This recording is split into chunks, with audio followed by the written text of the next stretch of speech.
just not very good at accents. No, you're not. I'm the accents guy, really, aren't I? Well, you're certainly the one that gives it more of a crack. Yeah.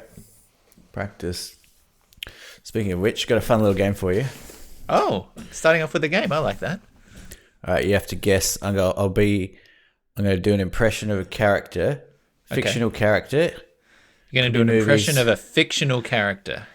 Yep. Okay. And you have to guess who it is. Impression of the week. All right. Okay. Game edition. Ready? Game edition. The name's Bond. James Bond. Winnie the Pooh. Nope. No, human. Human. Tom Cruise. Oh, it's got to be fictional.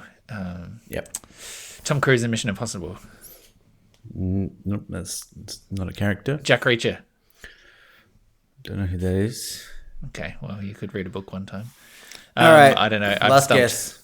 It was James Bond from the movie James Bond movies. Oh. James Bond from the movie James Bond movies. James Bond from that famous movie, James Bond at the movies. James Bond just goes to the movies and watches himself. It's like Shia LaBeouf, It's really like performance art. It's like it's Synecdoche, New York. It's like it's got this whole like medical. It's Good reference. Being John Synecdoche there. Yeah, being John Malkovich. It's got these Charlie levels. Kaufman.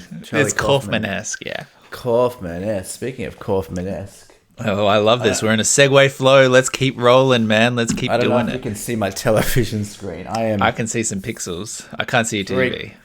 3/4 of the way through this train wreck interview with Piers Morgan and Russell Brand.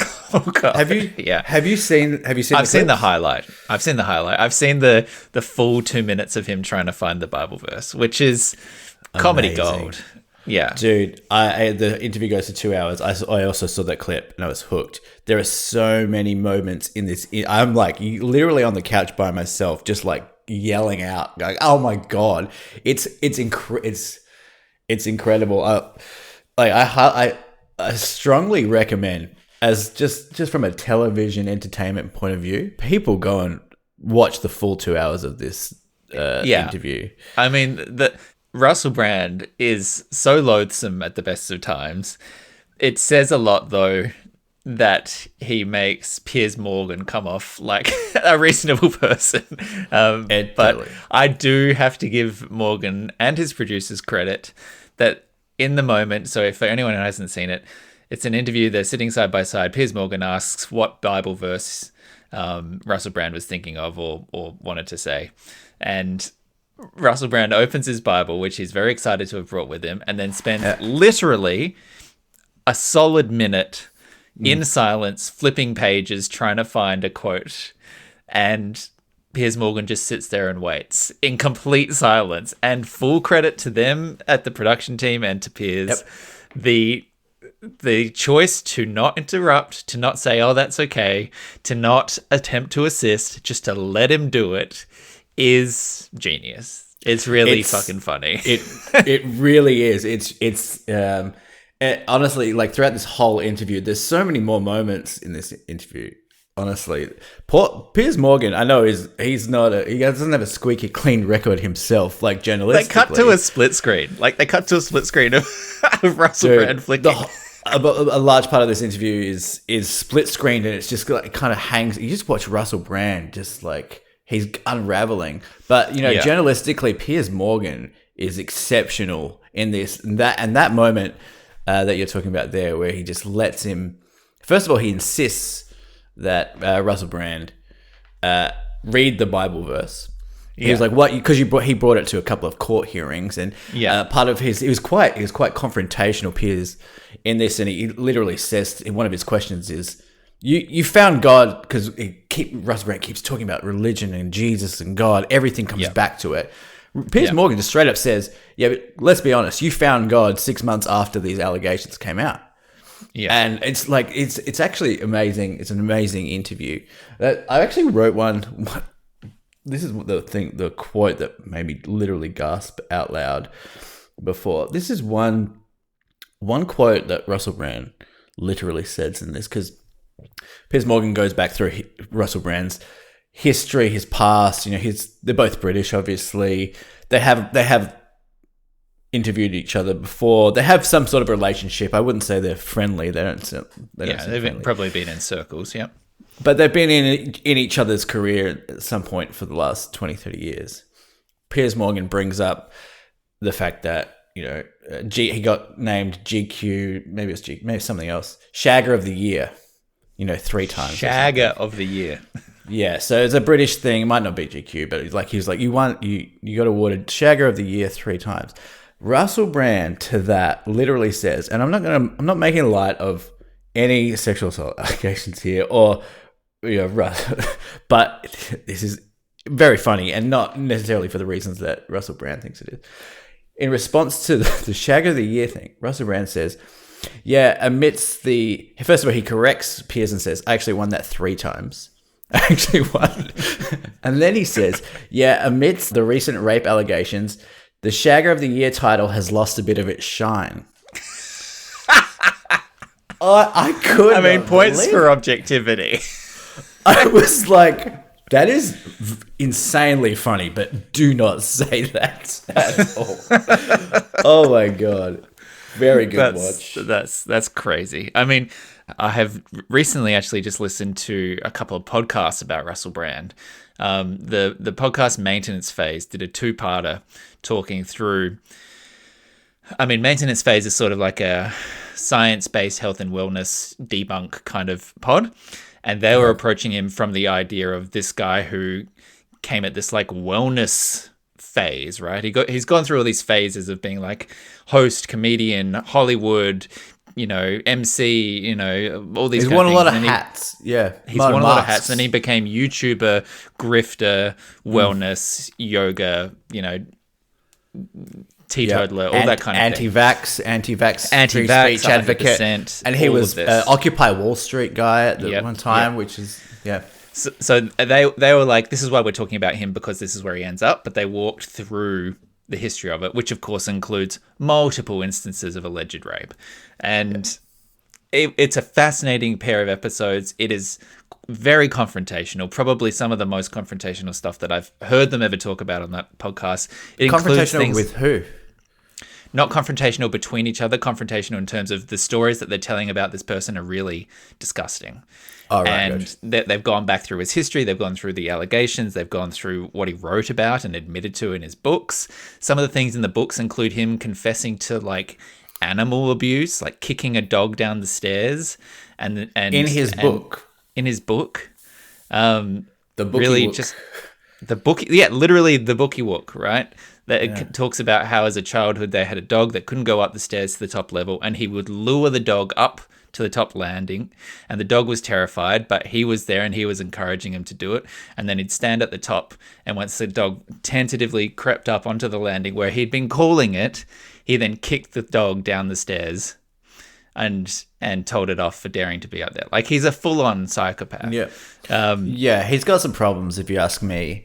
He's obviously an addict, but there's some, I mean, just like you're saying, look, the ability to shapeshift basically from performer to comedian to grifter and that kind of fluidity of the political stuff, when he was doing the trues, and the Occupy Wall Street, it's kind of interesting because politically, Occupy Wall Street, you think of it as left, and it's kind of the horseshoeing of politics that we see nowadays. That it's like he didn't go around, he didn't go from left to right. He kind of jumped across that little horseshoe thing, if you know what I mean. Yeah.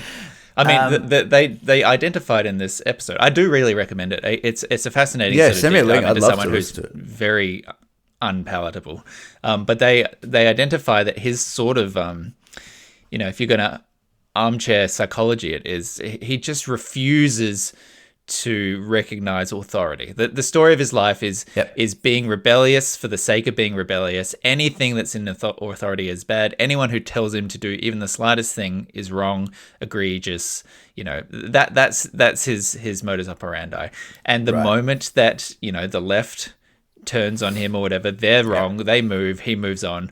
And this is his story, is that he just bounces from one thing to the next, trying to find the next group that'll have him, effectively. And that's where he's ended up here, in this crazy right-wing sphere again. With now it's Christianity, and totally. There's so many controversies. You remember the Andrew Sachs thing where there was he was like, he left that voicemail. It just kept rolling. There's on a lot of this shit.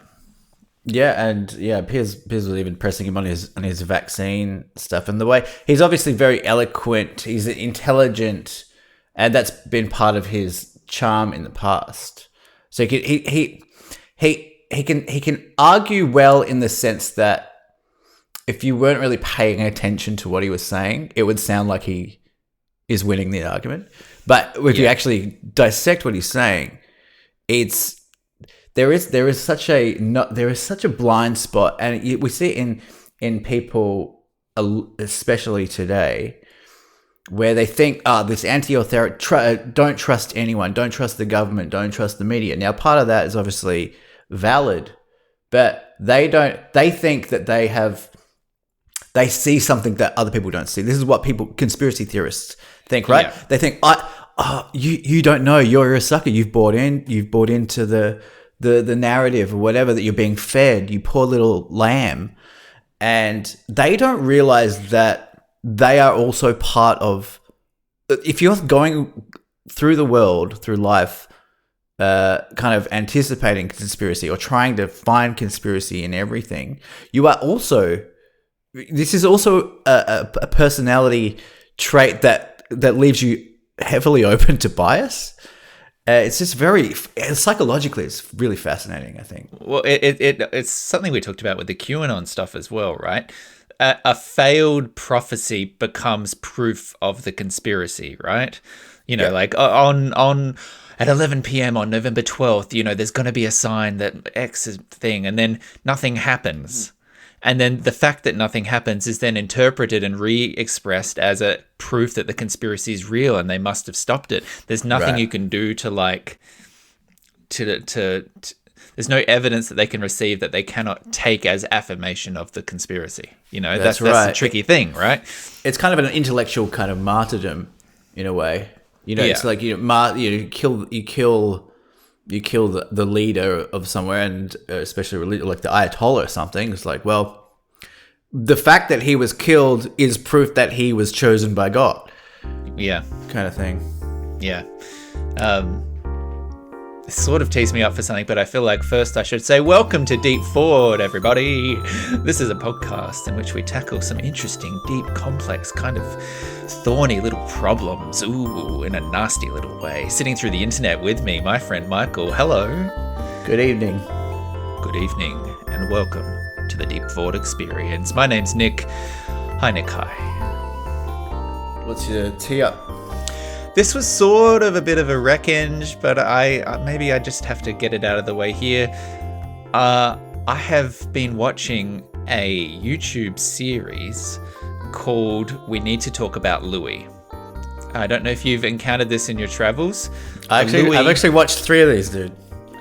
That's great. I'd love to talk about them. The Louis in the title is Louis C.K., the former biggest comedian in the world now, less so. But there is a YouTube series. To some. There's a YouTube series out at the moment. I think the first 3 came out about 4 months ago. The 4th part just came out 1 month ago. These are roughly 40 to 1 hour episodes. They're deep dives. Take a deep dive into what exactly Louis did, whether or not he apologized, what complaints have been leveled against him, and what path he's taken. And as previously established, I think I have said that I have not rejoined Louis' bandwagon since he reemerged from his comeback thing, because I felt like he hadn't really done the work or apologized. So I definitely came into this with that, bias. But I think regardless, it is a well-researched, well-reasoned... it's pretty funny too. It's we pretty should say funny. it is a comedian. I think he's a comedian himself who idolized. He was his favorite comedian. Yeah, actively admits that he, when the allegations came out, he was on Team Louis. He modeled his own stand-up persona off the way that Louis did it. He fully was drinking the what's this phrase? Drinking you want to say Kool-Aid, but that's not right, is it? Yeah, maybe it is drinking the Kool-Aid. I was the jizz, drinking the Kool-Aid, drinking the jizz, and then re-examined it. But what has really impressed me about it, I mean, the visual presentation of it. He's not the best YouTuber in that sense of the images that are on screen are just sort of amateurish. Yeah, it's a bit amateurish, but the logic and the presentation and the research is really compelling. Particularly what I like about it is the sourcing of clips of his work. He has really extensively got visuals from the TV show, visuals from the movie.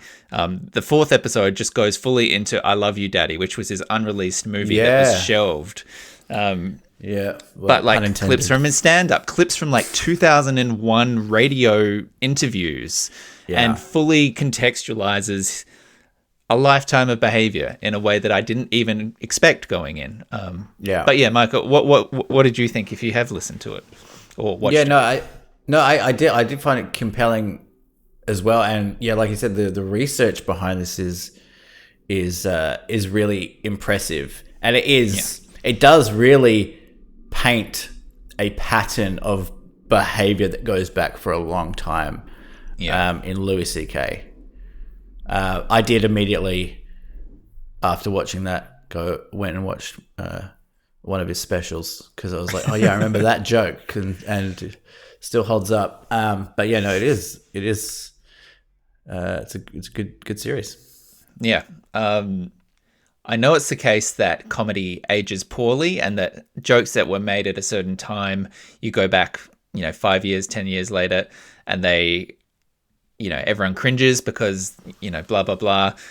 Social understandings have improved, the Overton window of acceptability has changed. That's, standard comedy. That's not crazy. Everyone, fucking Ted Danson did blackface and everyone still loves Ted Danson, right? There are moments and admissions and stories that Louis tells in his early career that still shock me, and I think would have shocked me at the time. That I'm surprised by the brazenness at which he admits to, his masturbating habits. The stuff that he tells on radio, stories of him like going into his neighbor's house and jerking off into their underwear and leaving it there for them to find, like things that are really just objectively gross even 20 years ago, right? And it does make me feel like surprised at how, I mean, there was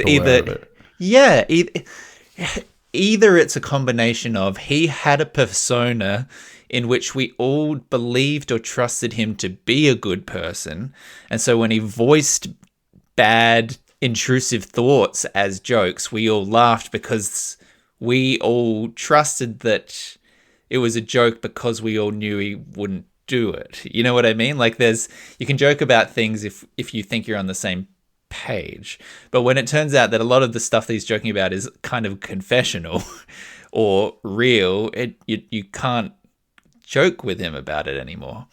Well, that kind of perspective exists with hindsight only, and I think it's less that it's like, people think, I think he's just telling a joke. I think it's kind of that, but it's more like comedians kind of exist in the when they're revealing personal details about them stuff with humor in it.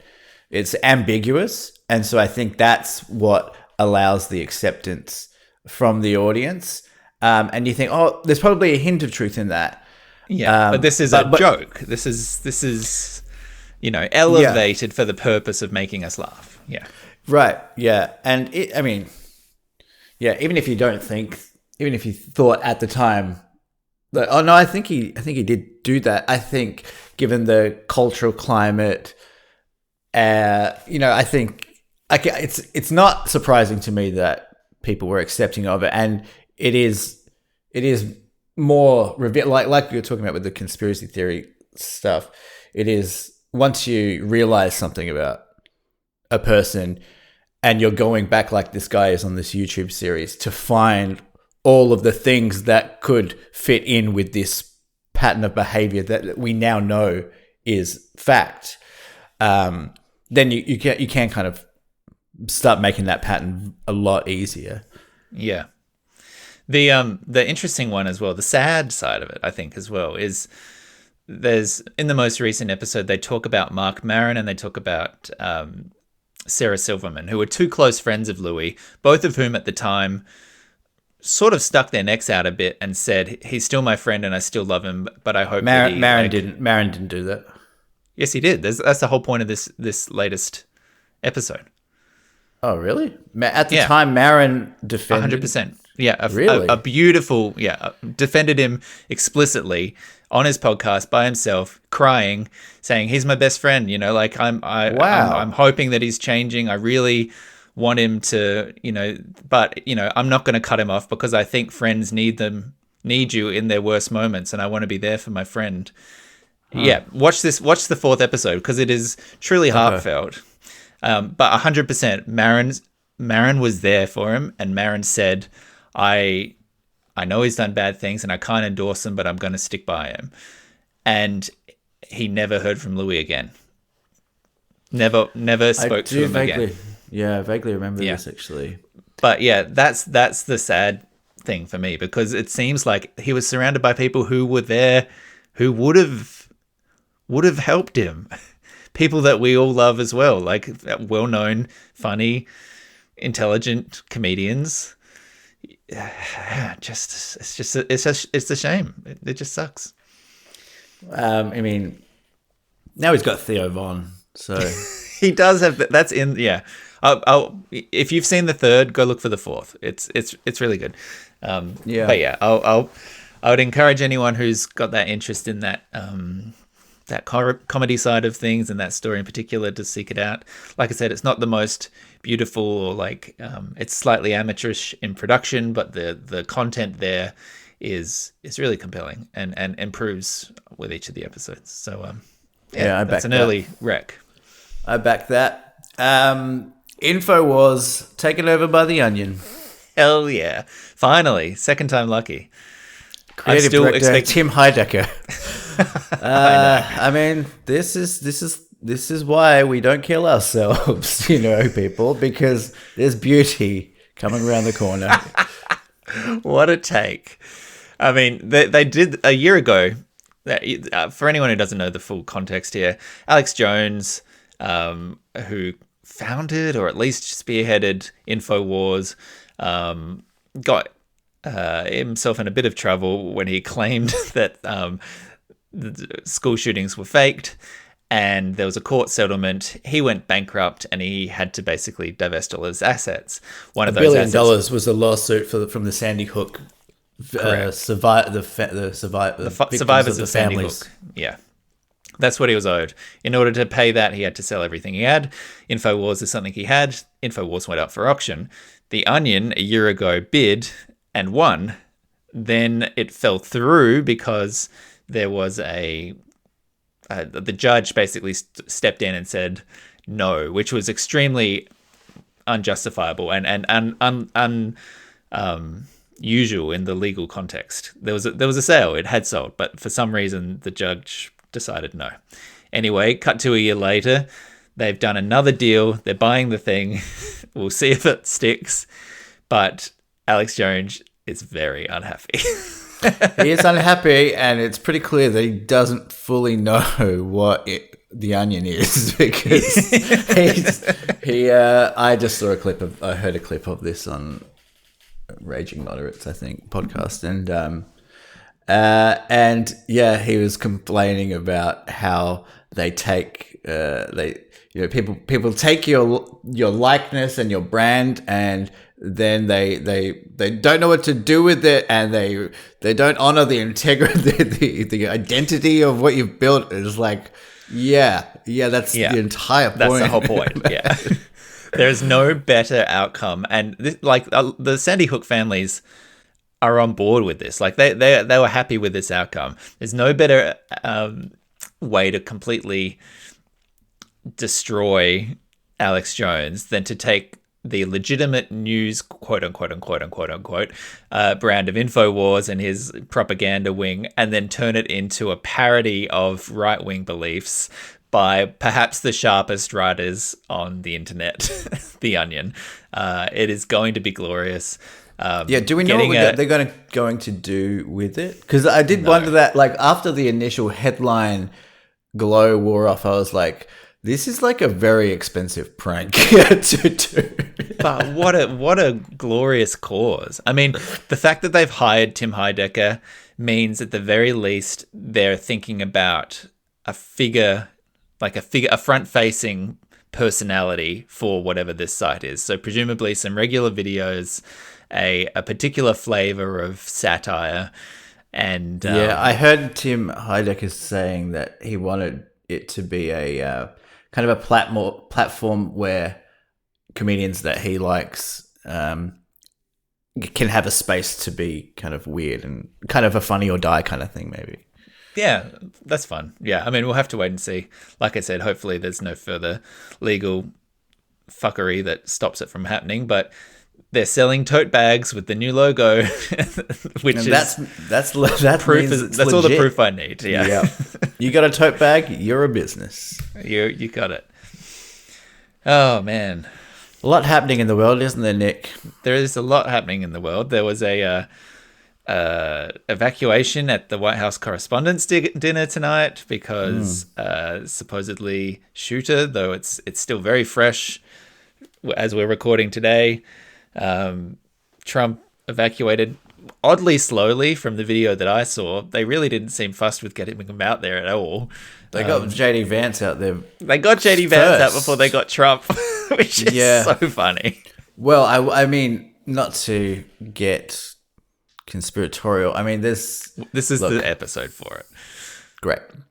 I mean, I think I'm spending a bit more time on X than you are these days. Is that correct? Yeah, probably a minute or two longer. Yeah. Yeah. Okay. So what I'm saying, Nick, is that it didn't happen. well, since the MAGA Twitterverse has kind of soured on Big Donny lately, I'm seeing a lot more videos questioning the assassination attempt at Butler. When he got his ear kind of shut off. Nicked, yeah. And nicked. He's just trying to... Okay. I'm trying to insert my name into every part of this conversation. Yeah. I'm seeing a lot more videos questioning the authenticity of that operation. And I'm starting to buy it. I'm not going to lie. I'm starting to believe that it could have been staged by Israel or we Trump think it's okay. I was going to say, you think it's Israel? Why not? Like, if surely the best conspiracy is that Trump does it for his own attention, so he doesn't have to go to the dinner. That's right. I was kind of conflating, not like an international plot. Yeah, I was conflating the Charlie Kirk assassination, sure, which was clearly done by Israel. The views on this are going to be so much higher this week. Transcripts. We just become Tucker Carlson of the Southern Hemisphere. That's it. We change our bio. You be Tucker, I'll be Carlson. Yeah. Tucker, I hardly know her. All right. I'll delete that from the edit. Why? It's hilarious. To save you, yeah. Anyway, what was I saying? Oh, yeah. So, yeah, I mean, look, part of it is in the back of, I don't fully believe it. It's like kind of like how I feel about aliens. I'm like, I kind of want to believe it's true, but I know that it's they probably haven't visited us. And that's how I feel about these assassination attempts. I'm like, I don't know. The devil on my shoulder's going, he fucking staged it. And I'm like, no, he didn't. But maybe, I don't know. I mean, they said that someone was killed. but it didn't seem like Collateral damage. It didn't seem that the shooter got into the. I don't know. It's still so early to know. We'll find out. Do you mean by the one time today? No one got killed today. No one got killed. The shooter got killed, didn't they? No. Okay. They arrested him. They not only that, they post. Trump himself posted a photo of the shooter as he was being handcuffed, lying on his stomach. Someone has taken a photo right up on their phone of him. Oh wow! And they posted the security camera footage. Yeah. Yeah, well, by the time that this is posted, there'll be so much more information than what we know about at the moment. But it doesn't sound like he even got into the hall. It sounded like it all happened outside. So yeah, it was in the foyer. But that's still quite a lot because Sam Stein from the Bulwark, he was saying that he's been to a few correspondence dinners and there's levels of security. It does happen at the Hilton in DC. Yeah. And this guy apparently was staying at the Hilton. So there's a teacher, 33-year-old teacher. And he was staying at the Hilton, so that does suggest maybe some premeditation in there. I mean, you probably assume that it's premeditated. I don't think he probably just got a whim and decided he'd pop over. That'd be great, though. You know, he just came down to the bar and he was like, the coast. You know what? Fuck it. I do have that rifle upstairs. Yeah, apparently he had multiple weapons on him. He had like knives and shit as well. Yeah. Anyway, but yeah, I don't know. Look, I'll say this. It's probably real. Well, we'll find out tomorrow. I'll put it in the chapter notes. Real or not real. What do you? I just want to flag that I've just got. I'm overdosing on myths right now, so we have to do myths today. I insist on myths. Well, maybe we can end on some myths. I got a few things. I've got like 4 different AI bits that I think I've just been accumulating, and it might be nice to like clear out a little bit of a touch base on some AI stuff because that's rapidly evolving. I got a little bit of like an interesting fun facts, and I'll be the judge of that. And I think I got a spicy meatball. No, you don't. I genuinely don't know if I should deliver the spicy meatball. But maybe a little bit later. You don't deliver a spicy meatball, you plate it up. Well, obviously. Yeah, I plate it up and then I deliver it to your table so that you can take a delicious bite. Oh, okay. It's Uber Eats. Yeah. Anyway, shall we start with some AI news?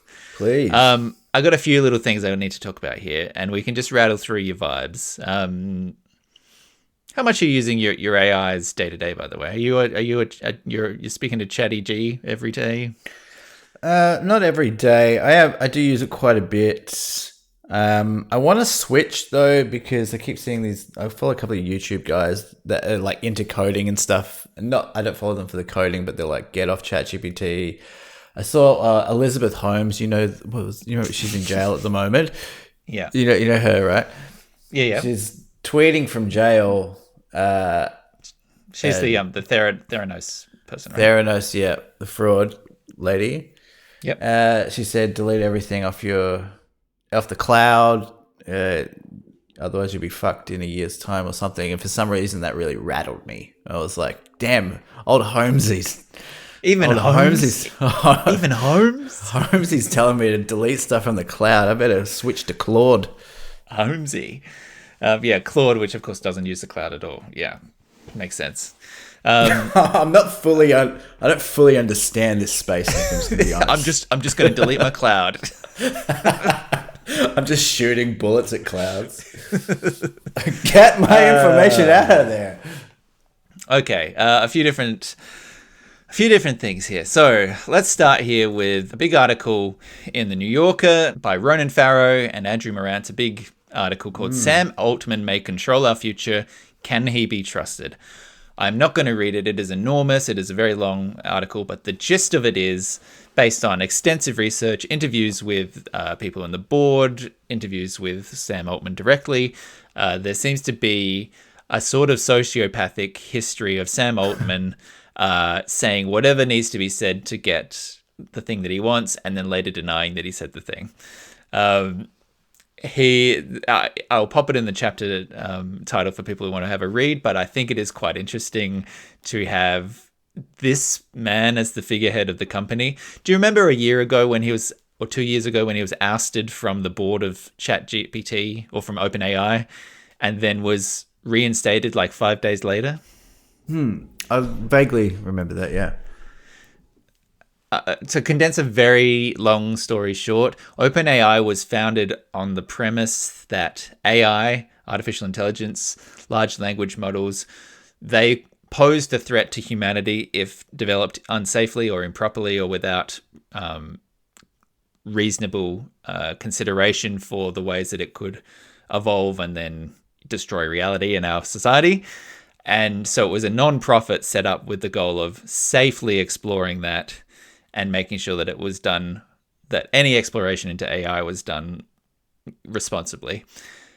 Basically, halfway through, Sam Altman decided that he actually wanted it to be a for-profit company, pivoted the entire business of OpenAI, and stopped heeding the safety protocols that they had to push towards faster and faster release, because that was where theoretically the money was. That got him ousted, and then within 5 days, he came back and convinced everyone to... He basically did like a little mini coup and then kicked everyone else off the board, who then went off to make other companies like Anthropic and that sort of thing. So there's this huge like Succession-esque corporate story here about the ways that he's held on to power. Then there's also all these questions about his trustworthiness in terms of, you know, he said he was here for an altruistic purpose, but now he's pivoted to a for-profit purpose. Anyway, it's a fascinating guy, and it doesn't really place me in huge confidence as to the direction that company's going. No. He recently, someone threw like a Molotov cocktail at his house. Did you see that news? I did, yeah. So I don't think he's got fans everywhere. He's not well liked, is he? He's not well liked. He's not a very likable guy, to be honest. No. He's a bit of a robot. I mean, a lot of these... I mean, who is in this tech space? All of them are shit. All of them are shit. Next article here. So this was in the AP. This was just yesterday. Altman apologizes after OpenAI failed to alert police before Tumblr Ridge killings. Did you hear about this? This is in Canada.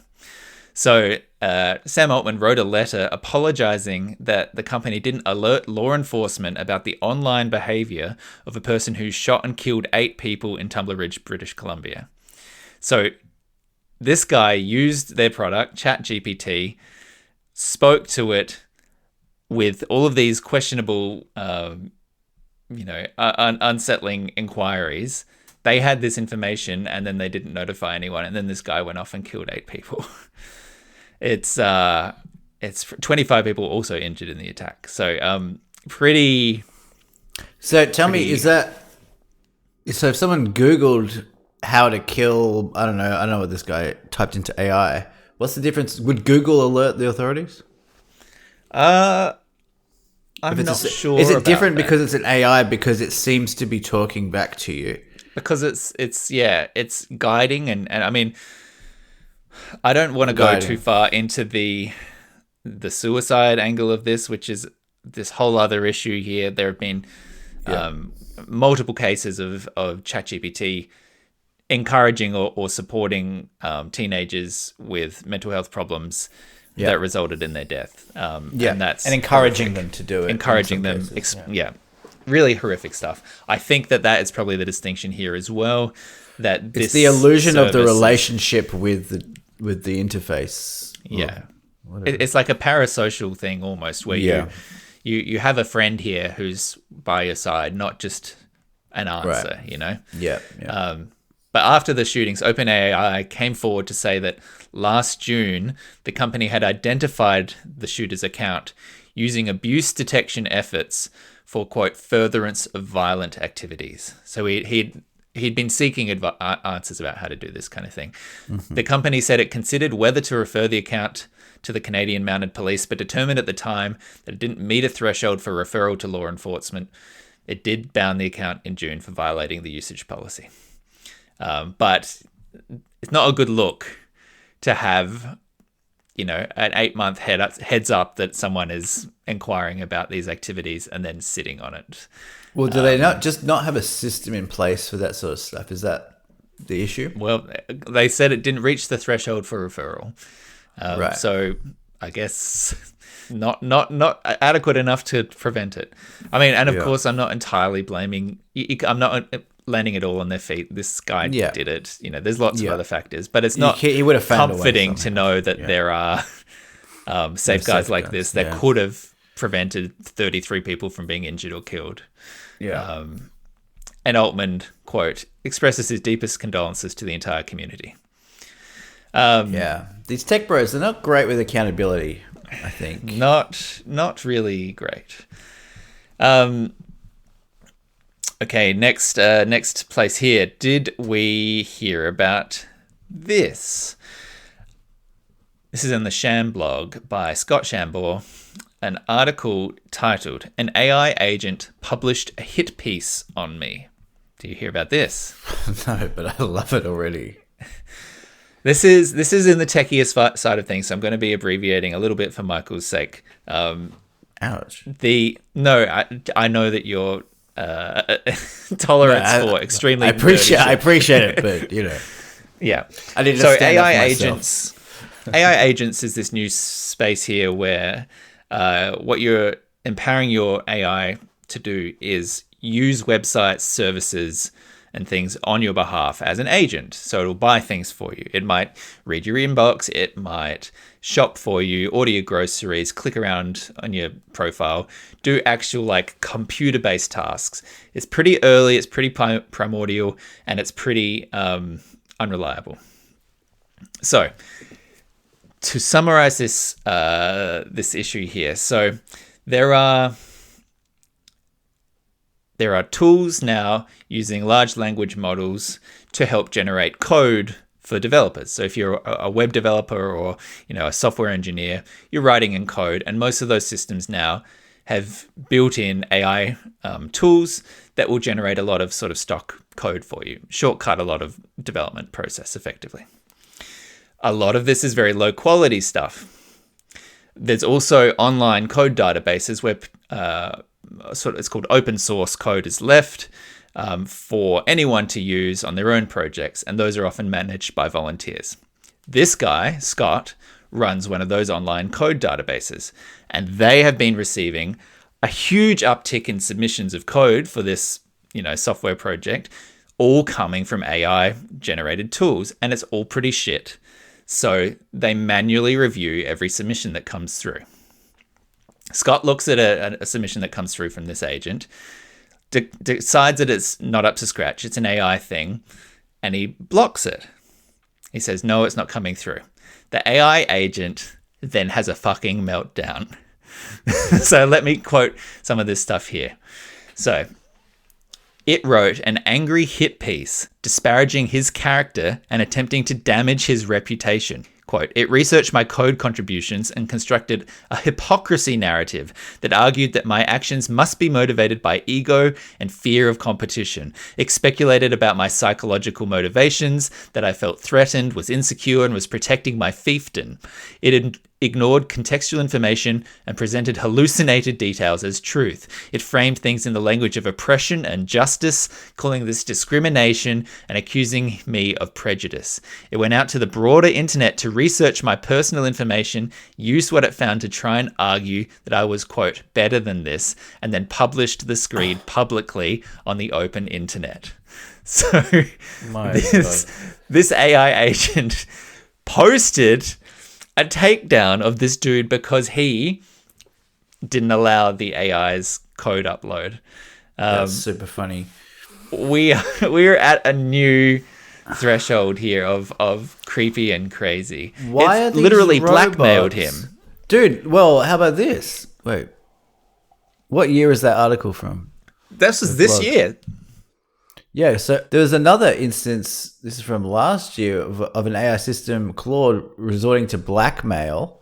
Yeah. And it did the same thing.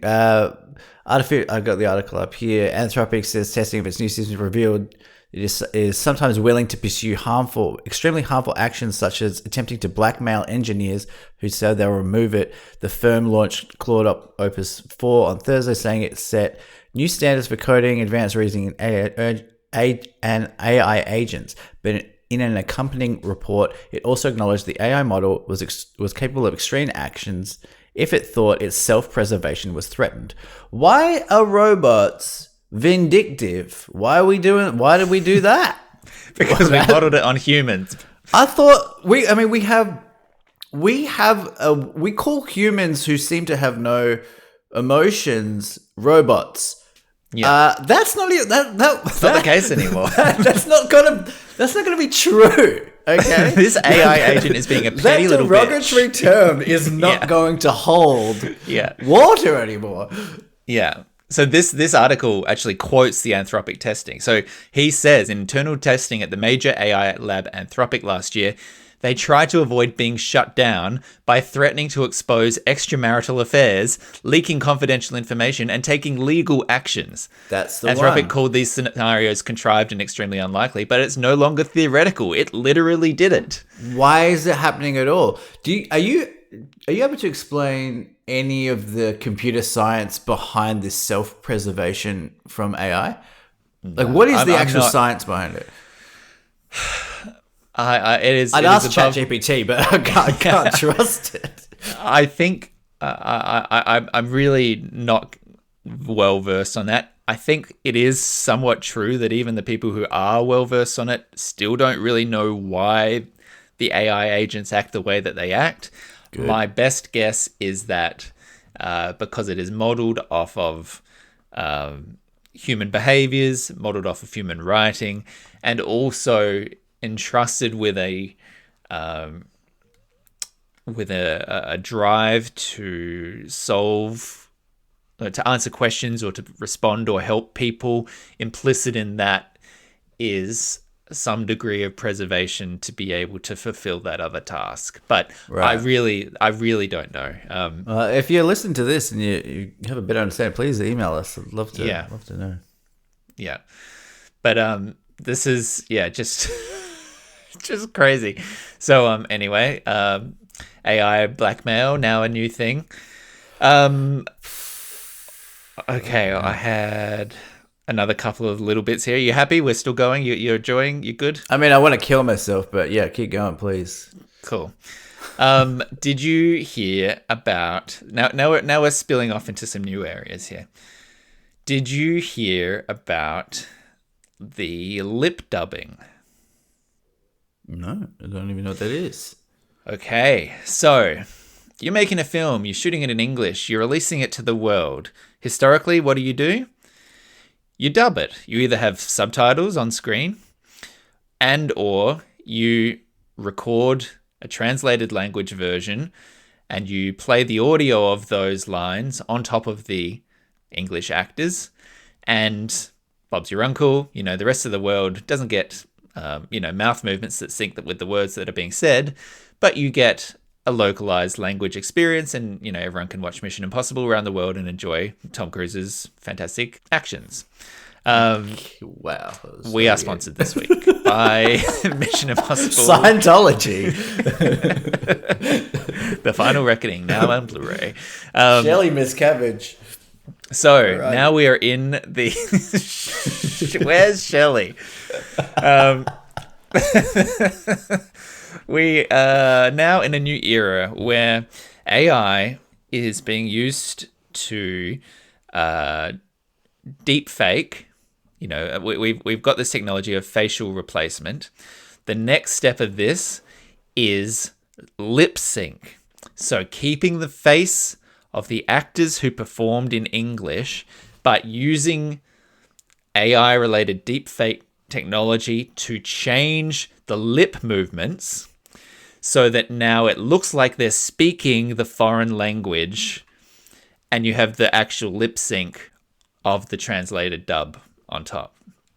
What do you think about this, Mike? Don't love it, Nick. I don't love it. You don't love it?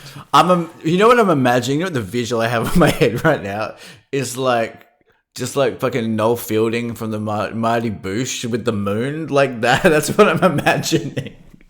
Yeah, I am the moon. One of those potato things with the filters on Instagram where it's just got those lips.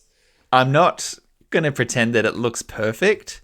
It looks a lot closer to real than you might have expected. I can't find the video for it, but I'll try and sort it out and I'll send it through to you. But we are we are crossing over to an area where we are in fuzzy, I don't know, it's not ethics, but it's like very realistically, artistically questionable. I have the privilege that most of the movies that I've seen have been in English, but any time that I've watched foreign things, I can't say that it's really bothered me to have like a dubbed thing that doesn't perfectly match. I don't need it to pretend to have been made in my language to enjoy the film. It just feels like we're getting into this like weird space. Yeah, I've seen. So there's a documentary on Netflix called what was it called? Who is Lucy Letby? Who is a nurse in Britain who started killing a bunch of babies and stuff by dosing them and stuff. Anyway, so that came out maybe last month, and that was the first time I saw it in a documentary. They, instead of, you know how historically if a current affair or 60 Minutes wanted to blur out or anonymize someone, they'd black it out, they'd do the low voice thing. And now what they've done in this documentary, and I've seen it in another one since, what they're doing is they're giving them an AI face. They've got a little note up the thing saying this is AI generated to preserve anonymity, and they're going AI face and AI voice conversion. And there was another documentary that's come out called something about the Mormon Church, Keep Pray Young something. It's got some of those words. Keep Pray Young, yep. And in order to blur, it's about sex crimes within this Mormon cult kind of thing in Utah, and to anonymize some of the children in there, instead of just blurring out their faces, they've given them AI faces. And I do feel, and maybe it's just because it's early days with this stuff and it's the adjustment period, so it could be that, but it does feel unsettling. It's just like, no, I was happy with the way you did it before. I was happy with the blurry face. Like I understand why you're doing it. You don't need to like fill in all the lines here. I mean, I've always been skeptical of that. Like, I feel like if you've twiddled a knob to the left to make the voice real deep, someone can just twiddle the knob back up to the right, and then they just hear your voice again. Like, that's never seemed particularly secure to me. And anytime you have the silhouette thing where they're like backlit through a window and you can still see them on camera, but their face is in profile, I've always just thought, I can still see you. This isn't secure. I don't think you're as anonymous as you think. I've never understood why interview the person, record it so you have the proof, or to transcribe it, but then just write the quote down and get someone else to read it. It doesn't need to be them on camera. Just take the quote and put it on the screen or have someone say it. Like, it's funny. I think we've all probably thought that as well. Like, that's a good point. It's like, if you if it's like I want to be anonymous because my life, I don't want the government to come after me. I'm like, well, you've left the silhouette, you've given all these details. It's like, it's not going to be hard. That show, by the way, was called Trust Me, the False Prophet. I highly recommend it, by the way. So none of the words. Okay, keeping this ball rolling, keep moving. Did you see Darren Aronofsky's AI movie? Did I see it? Was it called The Whale? So Darren Aronofsky, fairly well regarded, auteur, Black Swan, The Wrestler, The Fountain, The like he had some pretty well liked, or at least mainstream hits. He came out with this AI war like Revolutionary War series that is fully just AI thing. It's called On This Day, ellipsis 1776. But it's depicting America's Revolutionary War with AI slop. And it's just horrible.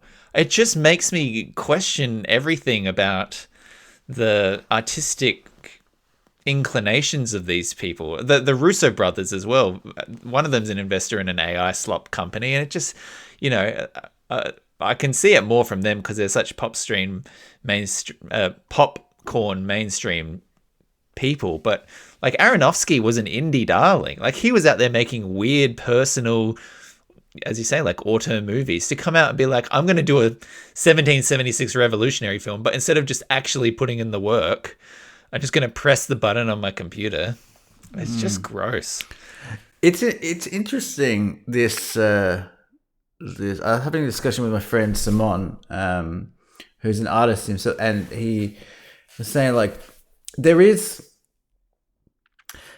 I heard Steven Soderbergh saying something about AI. He was asked about AI with his movies, and Soderbergh's made a lot of experimental movies. He's shot entire movies on an iPhone, for example, and stuff. So he's always kind of experimented with stuff like that. And he was asked about AI, and he said, "Well, it's a tool. I'm going to use it." And I'm kind of torn between this thing of, especially in the music that I make or whatever, that as an artist with an artist mindset, that is, if you have a tool available, like you can use anything, you can use any tool.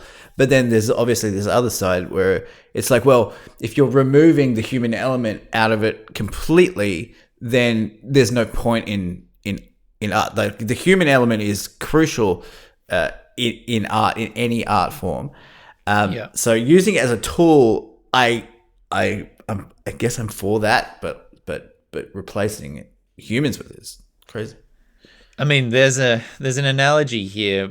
You could say, well, auto-tune came out and it was shortcutting, vocal performance, and now you didn't have to be able to sing in order to sing.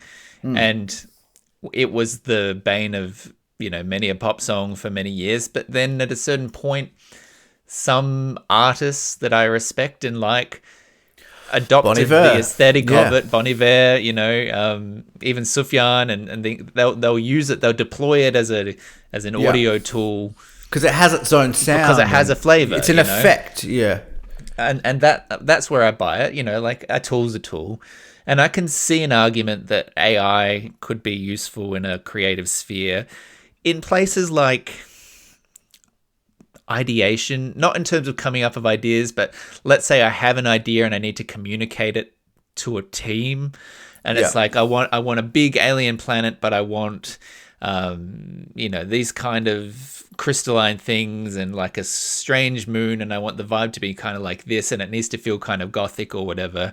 I could see an argument that having a tool to be able to press the button and generate a whole bunch of like storyboard ideas is a useful tool that allows me as the human to then go off and make the human art, or makes my team, set up on the same path so we know what we're working towards. I can see that argument.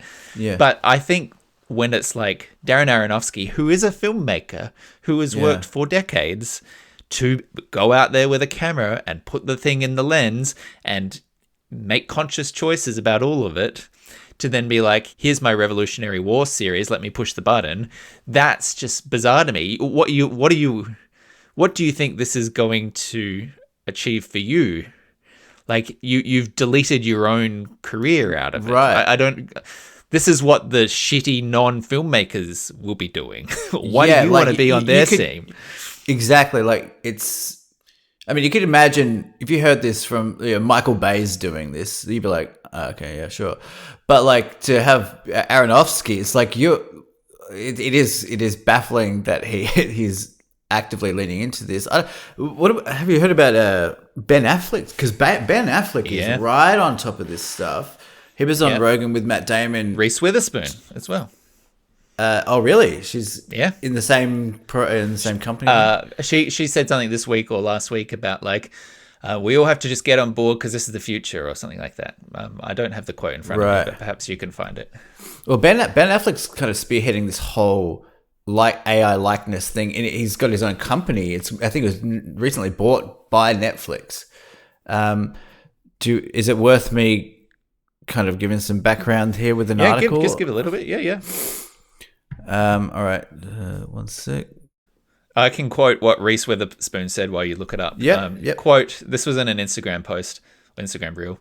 Well, I've decided it's time. The AI revolution has begun, and I need to learn as much as I possibly can about AI and share it all with you.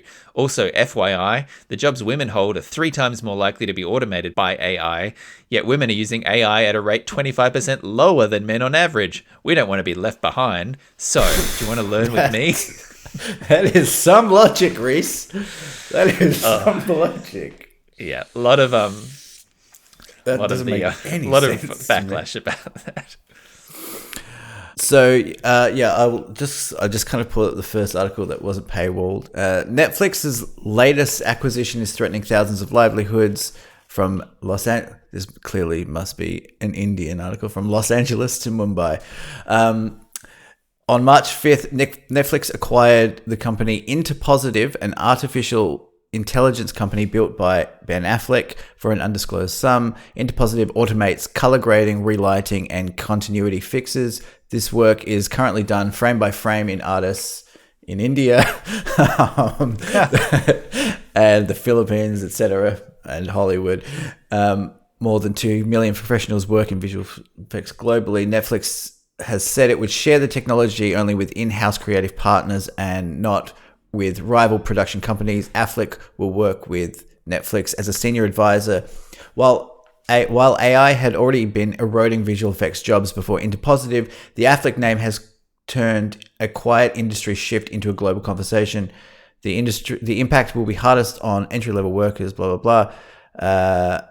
Yeah, okay, well, that's basically it. So if I'm going to still man the argument here, that is on the tool end of the spectrum, right? Right. Continuity fixes, like the cup is on the table, but it's not in the right place, or the hair is slightly different in one shot than it is in the next shot. That is laborious manual CGI work. Yeah, I think there's an automated process at which you are able to then change that. I can see that argument that is a more reasonable tool set that will make life easier. Yes, probably at the expense of a lot of CGI effects artists. No, I think, I must have incorrectly memorized this story, because I thought he was going into the likeness of actors kind of thing, which I thought was insane. But yeah, I mean, if it is kind of this more admin-y stuff, no offense to the continuity. No, it is. It's more of an actual tool than it is. I think that's pretty fair. Because Val Kilmer's just been recreated in AI for some upcoming film. The estate that his kids gave permission for him to be in a new film coming up, which is crazy, just crazy. Val Kilmer. Oh yeah, fuck. It's called As Deep as the Grave, apparently. Utilizing generative AI and archival footage with consent from his family. Interesting. Yeah. Gross. I don't know why people aren't able to read the room on that stuff. Wouldn't it be insane, like, if, it's like it would kind of resurrecting old movie stars, but already kind of resurrecting old IP for movies. They're the only ones that make any money. One's making original and then now we're just going to do it with, like, all right, Tom Cruise has been dead for 50 years, but he's still got Impossible 10. He's still got movies coming out. God, real Tom Cruise theme here. Yeah, we finally embrace it. Okay, one more piece. It flows on nicely from what we're just talking about here. Did you see this, Michael? Meta glasses are just Kenyan workers. This is an article in The Verge. Meta's AI glasses reportedly send sensitive footage to human reviewers in Kenya. according to an investigation by Swedish outlets. The report, which was published last week, claims Meta contractors in Kenya have seen videos captured with the smart glasses that show bathroom visits, sex, and other intimate moments. So far, at least one proposed class action lawsuit is accusing Meta of violating false advertising and privacy laws, citing the company's claim that its smart glasses are designed for privacy. Quote, by affirmatively claiming that the glasses were designed to protect privacy, Meta assumed a duty to disclose material facts that would inform a reasonable consumer's decision to purchase the product. Instead, they hid the alarming reality that use of the AI features results in a stranger halfway around the world watching the most private moments of a person's life. So if you're wearing your Meta glasses and going around doing your thing, assuming that the AI is identifying things, making, choosing information about where you should drive, the route you should take, identifying faces, that kind of thing, doing it automatically or on your device. It sounds like it's not. It sounds like it is actually being sent to a warehouse full of workers across the world who are watching you have sex or go to the bathroom or do all these kind of things to manually identify that information for you. Feels like very good cool karma. Feels like karma for being a person who wants to buy Meta glasses. Honestly. It's like if you want to be a douche, you get douche things happen to you, dude. Are Meta glasses catching on? No. I thought we decided as a society that they were dorky as shit. Are they? That's very funny. That's very good. That's it. That's my AI. I had a lot of little news bits, and I'm glad that we could just rattle through them all. But I don't know. It doesn't feel like good things are happening. Massive bummer, that whole section of this podcast. Massive. That's what the Deep Thought Promise is all about. If you've enjoyed this episode, thank you so much. It's been a pleasure to have you come on board for what's been a fun and exciting and informative episode. If you want to listen to more of them, well, slim pickings, but try your luck in the back feed and I'm sure you'll find one. You can get in contact with us by writing an email to the address deepthought@gmail.com. You can reach out to us on Instagram. You can send us a message on Facebook, despite the terrible things we just said about them. And you can even leave a comment on Spotify. Now, Michael, do we have any comments on the Spotify episode from last time?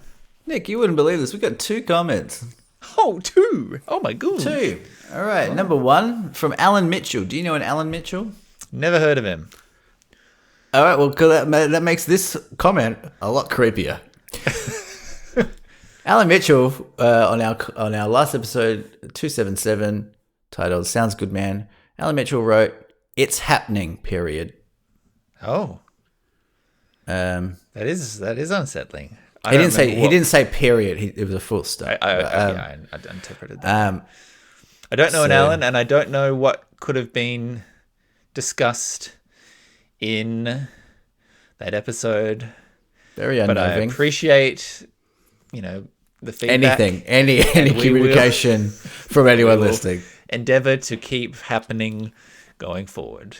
Thank you, Alan. Second one is from a previous commenter called Mauve. Mauve. Now, it's very hard in the thumbnails on Spotify to see the like so identifying small features. Yeah. And previously we thought that we didn't know Mauve, but I've had a look. I actually thought, because it's a black and white photo, and I think previously when we've read out Mauve's comments on here, it kind of looks like Charles Manson a little bit, because it's like black and white. But is he still around? Don't think so, Nick. Don't think so. Okay. But I'm pretty sure this is actually Maggie, who is a frequent listener and communicator of us. And that's nice. She wrote, if you remember last episode, we talked about the Louis Theroux Manosphere doc. Yeah. And Maggie has commented saying Channel 5's clavicular episode is a better example of what Theroux may have been trying to achieve. And I think I completely back that. I was actually meaning to bring that up when we had that discussion on the last ep. But the Channel 5's with Andrew, what's his name? Andrew, whatever. You know the guy, right? I think Andrew Sullivan is a person. Not him. And clavicular. Channel 5. Anyway, it's a very good interview. Clavicular works. Callahan. Clavicular walks out of this episode. I think he actually did an interview with 60 Minutes Australia, which he walked out of as well. Yeah. So it might be a bit of a... Did he walk out of that one, or did he just get real shown up? I didn't watch it, the 60 Minutes one. I just saw it, but maybe that's not true. Yeah. But anyway, I totally back that from Mags. It's a great episode. While you're on Channel 5 stuff, watch the Shia LaBeouf interview that he did recently as well. That is gold. Up there with Russell Brand and Piers Morgan, honestly. Wow, okay. Clavicular, really like a manfluencer, that was like a beauty maxer guy, but he overdosed. He just got he overdosed, and he also had his YouTube channels all shut down. So I think he's in a bit of a spiral at the moment. I don't root for people to have mental health and physical health problems, but if you did, it would be clavicular. That's for sure. He's a dickhead. Sure. He's an absolute dickhead. He thinks, oh man, I fucking hate this guy so much. Like he's a young guy. He's a young guy that literally thinks the point of life is to get super hot, and he is so assured in that perspective on life that he thinks anyone else who doesn't think that is an idiot. And speaking of blind spots, I mean, he is missing out on so much of life by making this the whole point of his life. It's just I mean, I think we should probably table looks maxing for another pod, because there's a lot of interesting stuff I want to talk about there. But okay. Yeah, his real name is Braden, which is the least surprising thing I've ever heard. But thank you for your comment, Mauve/Maggie. Thank you, Alan Mitchell, who may well be Maggie as well. We don't know. But if you want to get in touch, please leave a comment underneath the Spotify page, and we will read it out next time. Michael, long pod, but you told me you have some myths burning a hole in your pocket.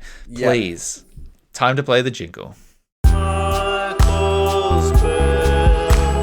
Michael's moved, annoyed, displeased, riled up, offended, aggrieved, irritated, chagrined, pissed off, put out, resentful, and piqued, discontented. Michael's moved. We've played the jingle, and now the myths may begin. Right. You're looking a little bit Mark Maroney right now, I have to say. Second time you said that in 3 months, I think. And I don't hate it. I'm not going to lie. Yeah. All right. I think I've got about 8 here, so I will just kind of rattle them off. Some of them are mini, some of them are macro. You be the judge. Macro myths. Yeah. All right. This is a macro. Starting off. When you cook for someone and they take the first bite, and you sit down to eat it, you cook for someone, they take the first bite. They don't say anything. They don't say anything. They go, oh, that's a good. They don't say anything. This is insanity. This is insane behavior. We live in a society. If someone cooks for you, you have. We live in a society. Even if you hate the food, you have to say something after the first bite. Otherwise, you're a monster. Right? Fuck. Even if it's like hot, you just have to. You have to be here. You have to show me you're present in the room. Anything. Thank you.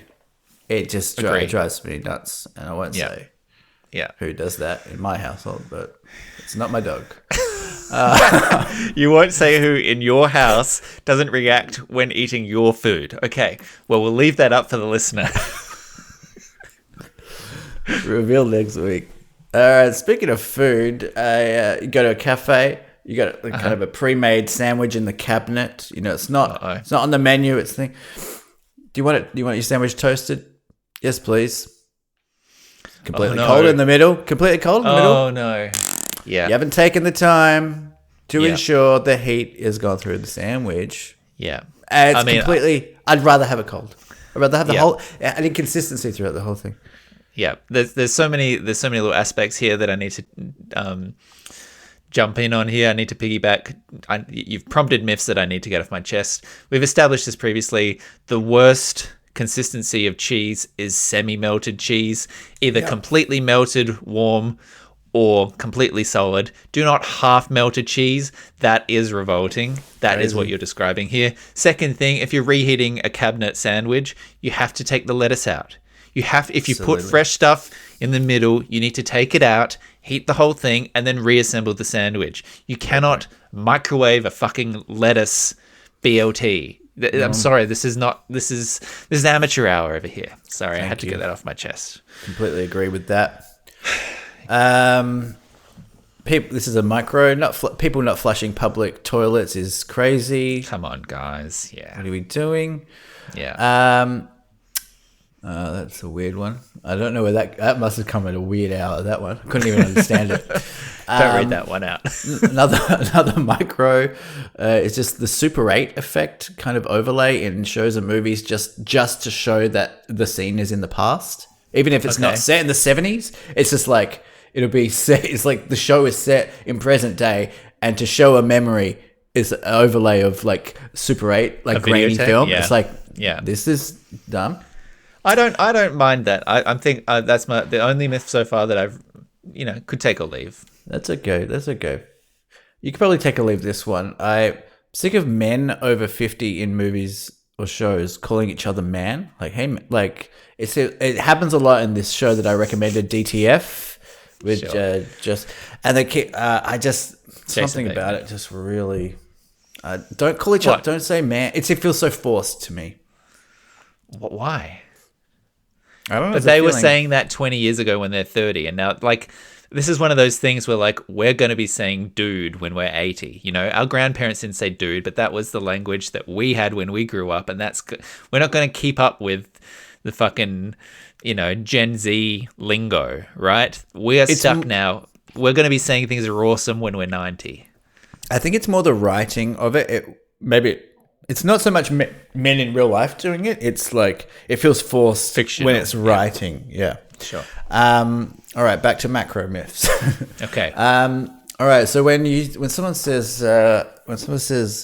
"Oh, do you like Vegemite?" and you say, "Nah, I don't like it," and then they say, "Why not?"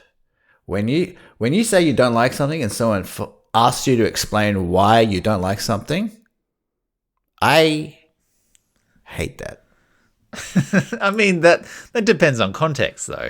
Like, if you're like, I didn't like Black Swan, and someone says, why not? You could be like, oh, I felt like the narrative decision and blah, blah, blah. And the film, or, I didn't like the latest Bourne movie because the cinematography was so blurry, it made me feel motion sick. But I like the story. Like, there are actual ways you could defend that. When it comes down to a subjective taste thing, I get it.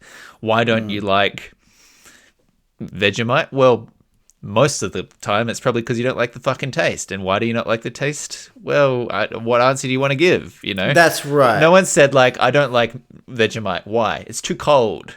That's not not the takeaway you're gonna get. Well, it's a good point. It made me think for a second at least. But yeah, I guess that maybe it's the vocabulary thing. It's like the only answer I can give if it's something I'm tasting is that I don't like it because I don't like it. I don't like how it tastes. And I can't go any further. I mean, I could say too salty for Vegemite, maybe. Yeah, I mean,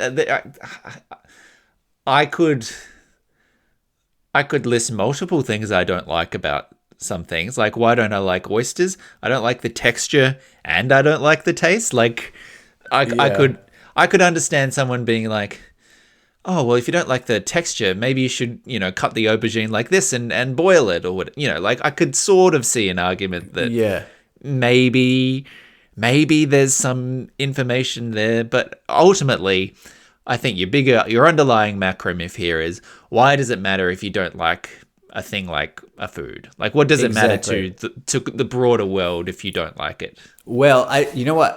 I think I just realized something. I think it's because when people say, do you like, why don't you like the thing? They only say why because they like the thing, and it's kind of like they're gonna try and convince you, on their team, to be like, no, this is why you should like Vegemite, and that's the annoying part. Sure. They want to bring you into the club. Yeah, and I don't They're want to recruiting go into members any like club. it's a fucking Tupperware party, and they need the pyramid chain to continue. Yeah. All right, last one here. And I think you're gonna like this one, Nick. All right, so you get it. You're traveling with someone. You go. Say you're with Casey. You're out somewhere at a cafe, and you're going back to the car. Casey's driving. Casey's got the keys, and you get to the door, and the person with the keys hasn't unlocked it and hasn't thought about it 20 meters before, which is what you should do. You gotta think about. You gotta unlock it before everyone gets to the car. I mean, your duty as driver holding the remote entry is to unlock the door before the first person reaches the car. Right. And it doesn't even have to be the driver, just this person with the keys. But if you're in control of the keys, electronic locking system, you have to be thinking about it before you get to the car. People have to get to the car and just, If you're walking up to the car from the supermarket, pushing a trolley of bags, you need to have popped the boot before the trolley gets to the back of the car. 100%. Start rifling through. I mean, I won't name who in my household does this either. Sorry, can I just interject there, please, Michael? I do remember a recent myth from someone on this podcast. It was someone hating the phrase 100%, 100%. I don't remember who it was. It definitely wasn't me. It was also not me that just said that. So I don't know what that means, but I just felt like something there wasn't sort of sitting right with me. Are you accusing me of being inconsistent? How dare you? But yeah, do you agree with that one? I do agree with that one. Yeah, absolutely. Yeah, fully on board. Now you're gonna serve me up this meatball just for dessert, or yeah. But I'm going to leave it at the end so that depending on how it goes, I can just cut it out. Or 95% of people have already tuned out. I know this is my point. Okay. Hey, Michael, I got a spicy meatball for you. Yummy. That's a spicy meatball. Hey, Michael, topical meatball for you. I think the Anzac Day dawn service is virtue signaling. That was even funnier than I thought it was going to be when you said Anzac Day. I love it, dude. Is this serious? Is this real? I don't know if it is or isn't real yet, but it is a thought that I've had, and it's an intrusive thought, and I can't not think it, and I'm open to being told otherwise. But here's at least here's the devil's argument, right? The devil. What's the phrase? Alex Jones. This is Alex Jones. As someone who is aware of the sacrifices made by the military on behalf of the future generations that will come after them, and respects that, I think it is possible to consider that perspective, to be aware of the sacrifices, and to not necessarily have to do it at 6 a.m, and not necessarily to judge others for people who didn't get up at 6 a.m. to participate in that presentation. Fuck it. I think it is. I think it is possible to embody the spirit of respect and understanding for the Anzac and the military at large, and for the history of the country, while embodying it in your day-to-day life, in advocating the way we handle wars in Ukraine and Palestine and Iran right now. I don't know. I'm open to the argument the other way. But there's my spicy meatball. If you don't get to the dawn service, should you be judged for that? I don't know. Do you think that there is something special about being there at 6 a.m. for a dawn service? It's funny, I didn't even think about... You were just enjoying the fact that I had said it. I think it's more... I see it more like a kind of a... It's kind of... You have like a memorial mass. What's your specific gripe? Is that you feel pressure, like social pressure to... I think that there is social pressure to be up at the early service for it. But there's an 11 a.m., you can take a minute of silence at 11 a.m. We used to do it at school. You can think about those men at any time and any day, right? I think if you're the president, you don't interpret it that way. Say anything. I think if you're the prime minister and you are the man in charge of deploying troops and, joining wars, I think you absolutely have a fucking obligation to go there. Yeah. I think as a standalone civilian, I'm just asking the question whether it's, that if you are a civilian turning up at a dawn service, you're walking away with that feeling a little bit more proud of yourself, I think. I think that's true. I guess I just don't feel this. I don't feel like that social pressure exists, or maybe it just doesn't exist in my orbit that much. I think it's something that you can do if you feel strongly about it, but no one's getting chastised for not going. Maybe you just have a strong conscience. Maybe that's what it means. You have a strong conscience, and maybe I'm feeling guilty. Maybe you're feeling guilty where you don't need to because you're a good boy. Good little boy. Maybe. You haven't quite learnt how to have kind of anti-work takes yet, have you? Yeah, I don't really. I'm not very good at takes. You got a ways to go, Nick. But okay, I love the initiative, and it's a great start. Next time, less apology, less caveats. Okay. Honestly, I'll teach you. Sure. I'll teach you. Okay, I'll you teach me. Rule number 1: double down always.